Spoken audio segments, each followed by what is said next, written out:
जय हिंद दोस्तों, कैसे हैं आप लोग और कैसी चल रही है आपकी स्टडी। दोस्तों यदि आप भी 6 मार्च को भौतिक विज्ञान का पेपर देने वाले हैं अर्थात फिजिक्स का पेपर देने वाले हैं तो आपने सही वीडियो पर क्लिक किया है। देखिए मेरे भाई, आज की इस वीडियो में हम बात करेंगे सबसे महत्वपूर्ण एमसीक्यू के बारे में। देखिए समय बहुत कम है और इस कम समय में हमें वही क्वेश्चन पढ़ना चाहिए जो हमारे बोर्ड एग्जाम में आए। देखिए समय भी कम है और यदि हम फालतू चीजें पढ़ेंगे तो भैया गारंटी है कि हमारा पेपर बेकार जाएगा। अगर हमें पेपर बढ़िया से बढ़िया ले जाना है तो हमें उन्हीं क्वेश्चनों पर ध्यान देना होगा जो क्वेश्चन बोर्ड एग्जाम में बार बार पूछे जाते हैं। और ये मेरा काम होगा आपको बताना और आपका काम होगा नोटबुक में नोट करके याद करना। देखिए आज की इस वीडियो में मैं टोटल 50 एमसीक्यू बताने वाला हूं। यदि आप 50 एमसीक्यू को कंप्लीट कर लेते हो तो मैं गारंटी कहता हूं भैया कि बस इन प्रश्नों को पढ़ लो, इससे बाहर आपके बोर्ड एग्जाम में कुछ नहीं आएगा। और मैं गारंटी के साथ कह सकता हूं, वो भी 100% की गारंटी के साथ। आप जाकर खुद देख लेना बोर्ड एग्जाम में भैया कि मैं जो कह रहा हूं क्या वो सच में होगा कि नहीं होगा। ठीक है ना। चलिए समय ज्यादा ना लगे, शुरुआत करते हैं। ये जो 50 एमसीक्यू है इसको हम पीडीएफ के रूप में देखेंगे। हमें चलना होगा मोबाइल की स्क्रीन पर। तो चलिए चलते हैं। तो चलिए दोस्तों इन 50 एमसीक्यू को देख लेते हैं। इन 50 एमसीक्यू को देखने से पहले आप वीडियो को लाइक जरूर कर दीजिएगा और चैनल पर नए तो चैनल को सब्सक्राइब करके बेल आइकन जरूर दबा लीजिएगा क्योंकि चैनल पर सारे विषय की तैयारी कराई जाती है। ठीक है ना। चलिए आज जो क्वेश्चन बताया जा रहा है 100% वो पेपर में आपका आएगा। यहां पर मैंने इन एमसीक्यू का ऑप्शन मैंने नहीं लिख रखा है क्योंकि एमसीक्यू में 4 ऑप्शन आते हैं। मैंने डायरेक्ट आंसर लिख रखा है क्योंकि इससे समय का भी बचत होगा और आपका वीडियो भी कम लेंथ का बनेगा और आप ज्यादा से ज्यादा सीख पाओगे। ठीक है ना। चलिए तो देखिए पहला क्वेश्चन है कि विद्युत फलकस का मात्रक है, तो विद्युत फलकस का मात्रक वोल्ट मीटर है। दूसरा क्वेश्चन है कि विद्युत क्षेत्र की तीव्रता का मात्रक होता है तो न्यूटन प्रति कूलाम होता है। देखिए जो क्वेश्चन आपको याद नहीं है उस क्वेश्चन को आपको क्या करना है, नोटबुक में नोट कर कर अच्छे से याद कर लेना है। ये तो बहुत छोटे छोटे आंसर है भैया, एक बार देख लोगे तो याद हो जाएगा। तीसरा क्वेश्चन है कि विद्युतशीलता का एसआई मात्रक है तो कूलाम स्क्वायर प्रति न्यूटन माइनस मीटर स्क्वायर है। चौथा क्वेश्चन है कि विद्युत विभव का मात्रक है तो विद्युत विभव का मात्रक जूल प्रति कूलाम है। पांचवा क्वेश्चन है म्यू नॉट एप्सिलॉन नॉट का पावर -1/2 का मान होता है तो 3 × 10 के पावर 10 सेंटीमीटर प्रति सेकेंड होता है। 6 नंबर क्वेश्चन है कि धारावाही चालक के चारों ओर उत्पन्न क्षेत्र होता है। धारावाही चालक कोई है उसके चारों ओर उत्पन्न का क्षेत्र को हम क्या कहते हैं, तो केवल चुंबकीय क्षेत्र कहते हैं। ठीक है ना। मतलब धारावाही चालक के चारों ओर कौन सा क्षेत्र उत्पन्न होता है, तो केवल चुंबकीय क्षेत्र उत्पन्न होता है। 7 नंबर क्वेश्चन है कि चुंबकीय क्षेत्र की तीव्रता का मात्रक होता है। चुंबकीय क्षेत्र की तीव्रता का मात्रक की बात करें तो वेबर प्रति मीटर स्क्वायर होता है। 8 नंबर क्वेश्चन की बात करें तो 8 नंबर क्वेश्चन है कि वह कौन सा चुंबकीय पदार्थ है जो बराज चुंबकीय क्षेत्र का विरोध करता है। वह कौन सा चुंबकीय पदार्थ है जो बराज चुंबकीय क्षेत्र का विरोध करता है, तो प्रति चुंबकीय पदार्थ। अगला क्वेश्चन है कि डोमेन किस पदार्थ से बने होते हैं, तो डोमेन लौह चुंबकीय पदार्थ से बने होते हैं। डोमेन किस पदार्थ से बने होते हैं, तो लौह चुंबकीय पदार्थ से बने होते हैं। 10 नंबर क्वेश्चन है कि हेनरी प्रति मीटर मात्रक है तो हेनरी प्रति मीटर मात्रक चुंबकशीलता का है। चलिए अगले क्वेश्चन की ओर बढ़ते हैं। ये सारे क्वेश्चन कभी ना कभी पेपर में आए हैं और गारंटी के साथ इसी में से 5 का 5 क्वेश्चन कल आपके फिजिक्स के पेपर में छपने वाला है, अर्थात आपके पेपर में पक्का छपेगा, ये मेरी गारंटी है। 11 नंबर क्वेश्चन है कि स्वप्रेरितता का मात्रक हेनरी के समतुल्य है तो वोल्ट सेकेंड प्रति एम्पियर। अगला क्वेश्चन 12 नंबर क्वेश्चन है कि लेंज का नियम किसके संरक्षण नियम के अनुरूप उत्पन्न होता है, तो ऊर्जा के अनुरूप होता है। अगले क्वेश्चन की ओर बढ़ते हैं और अगला क्वेश्चन है प्रेरितता का मात्रक है तो ओम सेकेंड है। क्या है, ओम सेकेंड। अगला क्वेश्चन है 14 नंबर कि विद्युत चुंबकीय तरंगों की प्रकृति होती है तो अनुप्रस्थ होती है। विद्युत चुंबकीय तरंगों की प्रकृति होती है तो अनुप्रस्थ होती है। अगला क्वेश्चन है 15 नंबर यदि ई तथा बी विद्युत चुंबकीय तरंग के क्रमशः विद्युत वेक्टर तथा चुंबकीय वेक्टर हो तब चुंबकीय तरंग का संचरण का दिशा अनुदिश होता है तो ई वेक्टर गुणे बी वेक्टर। इसके ऊपर तीर का निशान लगा लीजिएगा, ई के ऊपर भी और बी के ऊपर भी, इसे ही बोलते हैं ई वेक्टर गुणे बी वेक्टर। 16 नंबर क्वेश्चन है कि न्यूनतम आवृत्ति की विद्युत चुंबकीय तरंग होती है तो माइक्रो तरंगे होती है जो कि न्यूनतम आवृत्ति की होती है। विद्युत चुंबकीय तरंगे क्या होते हैं, तो गामा किरणों को विद्युत चुंबकीय तरंगे बोलते हैं, एक्स किरणों को और अवरक्त किरणों को भी बोला जाता है। अगला क्वेश्चन है 18 नंबर कि विद्युत चुंबकीय तरंग उत्पन्न होते हैं तो त्वरित आवेश के द्वारा उत्पन्न होते हैं।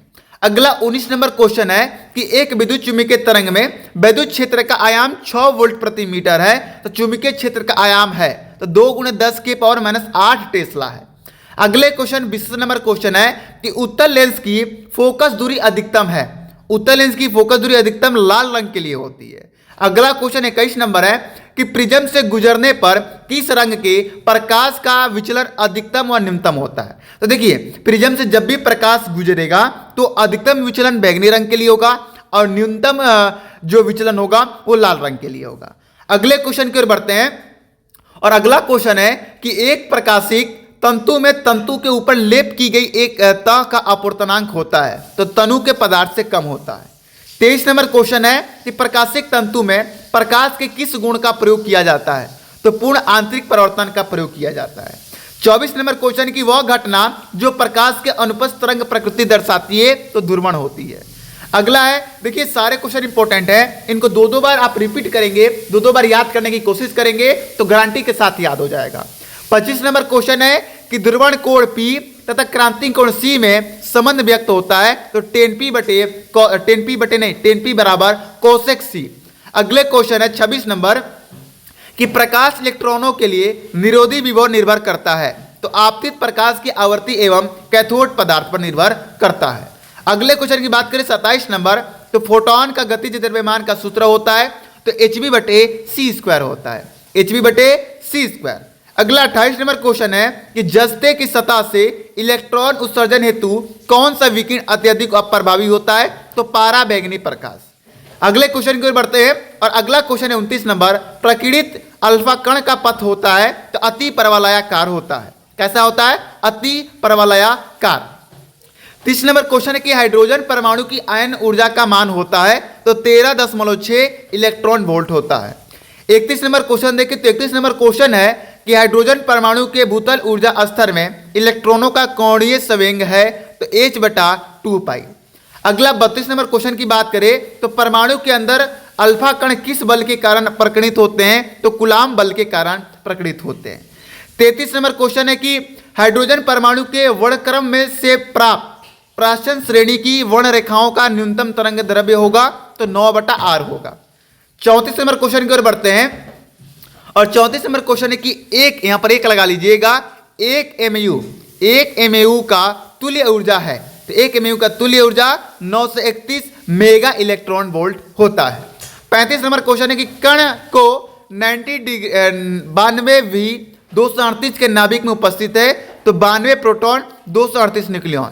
देखिए, जो बीच में लेटर होता है उस लेटर के नीचे जो अंक होता है वो प्रोटॉन होता है और जो ऊपर होता है वो न्यूक्लियॉन होता है। तो बी की जगह पर ए से दे देगा, नीचे 95 दे देगा, ऊपर 120 दे देगा और आपसे पूछ लेगा तो बताइएगा 95 प्रोटॉन है, न्यूक्लियॉन 102 है। तो इस प्रकार क्वेश्चन को घुमाता है। अगला क्वेश्चन है हाइड्रोजन नाभिक का बंधन ऊर्जा है तो 0 है। O के ताप पर शुद्ध अर्धचालक है तो विद्युत रोधी है। N टाइप अर्धचालक में विद्युत चालन का कारण है तो इलेक्ट्रॉन है। अगले क्वेश्चन की ओर बढ़ते हैं। अगला क्वेश्चन है कि P प्रकार का अर्धचालक बनाने के लिए शुद्ध जर्मेनियम में मिलाया जाने वाला अपद्रव्य होता है तो एल्युमिनियम होता है। 40 नंबर क्वेश्चन है कि पीएन संधि डायोड की अवक्षय परत में होते हैं तो ना इलेक्ट्रॉन होते हैं ना कोटर होता है। अगला क्वेश्चन 41 नंबर है कि एक P टाइप अर्धचालक होता है तो धरावेशित होता है। 42 नंबर क्वेश्चन है कि अर्धचालकों व चालकों की चालकता होती है तो ताप बढ़ाने पर चालकों की चालकता बढ़ती है, चालकों की घटती है। जब हम ताप बढ़ाएंगे तो अर्धचालकों की चालकता जो है वो बढ़ेगी और चालकता की क्या होगी? घटेगी चालकता। चलिए अगला क्वेश्चन 43 नंबर क्वेश्चन है कि चालन एवं संयोजी बैंडों की ऊर्जा में अंतर होता है तो चालकों में न्यूनतम होता है संयोजी बैंड से। अगला क्वेश्चन की ओर बढ़े तो 44 नंबर क्वेश्चन है कि एक इलेक्ट्रॉन जिस पर आवेश E तथा द्रव्यमान m है तो एक समान विद्युत क्षेत्र E में गतिमान इसका त्वरण है तो E/m होता है। 45 नंबर क्वेश्चन है कि किसी समान चुंबकीय क्षेत्र में एक इलेक्ट्रॉन क्षेत्र के लंबवत दिशा में प्रवेश करता है तो इलेक्ट्रॉन का पथ होगा तो वृत्ताकार होगा। कैसा होगा? वृत्ताकार होगा। 46 नंबर क्वेश्चन है कि चुंबकीय क्षेत्र B वेग v में गतिमान आवेश q के एक कण पर लगने वाला बल F है तो F बराबर q ब्रैकेट में v × b है। 47 नंबर क्वेश्चन है कि चल कुंडली धारामापी की सुग्राहिता में वृद्धि की जा सकती है, तो कुंडली का क्षेत्रफल बढ़ाकर सुग्राहिता में वृद्धि की जा सकती है। अगले क्वेश्चन की ओर बढ़े और अगला क्वेश्चन है कि वह पदार्थ जो किसी चुंबकीय क्षेत्र में रखने पर चुंबकीय क्षेत्र, यहाँ पर क्षेत्र कर लीजिएगा, चुंबकीय क्षेत्र के विपरीत दिशा में क्षीण चुंबकन प्राप्त कर लेता है, तो प्रतिचुंबकीय पदार्थ है। अगला 49 नंबर क्वेश्चन है कि चुंबकीय आघूर्ण का मात्रक होता है, तो एम्पियर मीटर स्क्वायर होता है। 50 नंबर क्वेश्चन है कि समान पदार्थ के दो घनों का भुजाएं क्रमशः L तथा 2L है, तो इसके प्रतिरोधों का अनुपात होगा तो ट्रू अनुपात 1 होगा। ये जो 50 क्वेश्चन मैंने अभी आपको बताया, इन 50 क्वेश्चन को आपको नोटबुक में नोट कर अच्छे से याद कर लेना है। अगर आपको स्क्रीनशॉट चाहिए तो चलिए मैं ऊपर से ही स्क्रीनशॉट आपको दिला देता हूं, जिससे आपको ये लिखने में भी क्या होगी, आसानी होगी, क्योंकि मैं जानता हूं मैं बहुत जल्दी जल्दी कराया हूं तो आप स्क्रीनशॉट नहीं ले पाए होंगे। चलिए यहां से स्क्रीनशॉट ले लीजिए, पहला से चौथा तक ले लिए। चलिए अब आइए 5वां से लीजिए, 5वां से 6वां स्क्रीनशॉट ले लीजिए, ले लिए। चलिए 7वां से लीजिए, 7वां से लीजिए 9वां तक ले लिए। चलिए अब 10वां से लीजिए 12 तक स्क्रीनशॉट ले लिए। 13 से लीजिए, 13 14 ले लीजिए स्क्रीनशॉट ले लिए। आइए 15 16 17 ले लीजिए स्क्रीनशॉट ले लिया, बहुत बढ़िया। 18 19 20 ले लीजिए स्क्रीनशॉट, बढ़िया। चलिए मैं आगे बढ़ाते जा रहा हूं, आप लोग रोक रोक के वीडियो के स्क्रीनशॉट लेते रहिएगा। स्क्रीनशॉट ले लीजिए, मैं बढ़ाते जा रहा हूं, आप लोग स्क्रीनशॉट लेते रहिएगा। चलिए स्क्रीनशॉट ले लीजिए, आपको लिखने में आसानी होगा इसलिए मैं बोल रहा हूं, ठीक है ना। चलिए अब इसमें स्क्रीनशॉट ले लीजिए, ले लिया आपने स्क्रीनशॉट। चलिए थोड़ा सा और क्वेश्चन है, उनका भी स्क्रीनशॉट ले लीजिए, जिससे आपके लिए आसानी होगी। मैं आप ही के लिए बस ये कर रहा हूँ। चलिए स्क्रीनशॉट ले लीजिए, ले लिया, बहुत बढ़िया, यहाँ तक। चलिए थोड़ा सा और क्वेश्चन बचे हैं, उनका भी स्क्रीनशॉट मैं आपको दिला देता हूँ, जिससे आपको लिखने में क्या होगी, आसानी होगी। वीडियो बार बार देखने की जरूरत नहीं पड़ेगी, जिससे आपका समय का क्या होगा, बचत होगा। तो ये लीजिए स्क्रीनशॉट ले लिया आपने। चलिए तो ये स्क्रीनशॉट लेने के बाद जो क्वेश्चन आपको नहीं याद है वो आप रट लीजिए, और आप पेपर देने जाने से पहले सेंटर पे जाइएगा तो फोन खोलकर ये जो आप स्क्रीनशॉट लिए हैं, ये स्क्रीनशॉट लेकर इन क्वेश्चनों को एक बार रिवाइज फिर से कर लीजिएगा, ठीक है ना। चलिए आज का वीडियो कैसा लगा, वीडियो पसंद आया तो वीडियो को लाइक करके चैनल को सब्सक्राइब कर देना है, जिससे हर वीडियो का नोटिफिकेशन आपके पास पहुंचा रहे। मिलते हैं नेक्स्ट वीडियो में, तब तक के लिए इजाजत दीजिए। जय हिंद, जय भारत।